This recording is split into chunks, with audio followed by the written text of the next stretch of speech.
Russia welcomes India's stand on eastern Ukraine situation.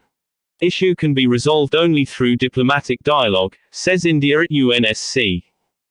The Russian embassy here on Friday welcomed India's balanced, principled and independent approach, in response to India's statement at the United Nations Security Council, UNSC, welcoming the implementation of the Minsk agreements which, it said, provided a basis for a negotiated and peaceful settlement of the situation in eastern Ukraine. Any steps that increase tension may best be avoided by all sides, it stated. Ukraine has accused Russia of ceasefire violations in the regions of Donetsk and Luhansk and using weapons prohibited by the Minsk agreements. It stated that their armed forces strictly adhere to the Minsk agreements and norms of international humanitarian law.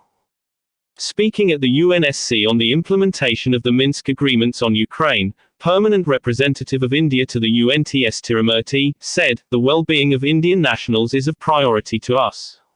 Welcoming the efforts underway for the implementation of the Minsk agreements, including through the Trilateral Contact Group (TCG), and under the Normandy format, he urged all parties to continue to engage through all possible diplomatic channels and keep working towards the full implementation of the agreements.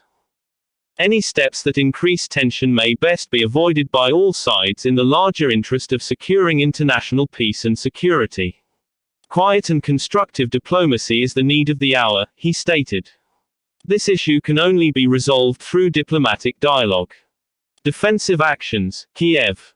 Blaming Russia for the situation in the temporarily occupied territories, Commander-in-Chief of the Ukraine Armed Forces Lieutenant General Valery Zaluzhny said, "The armed forces of Ukraine strictly adhere to the Minsk agreements and norms of international humanitarian law, do not plan any offensive operations or shelling of civilians.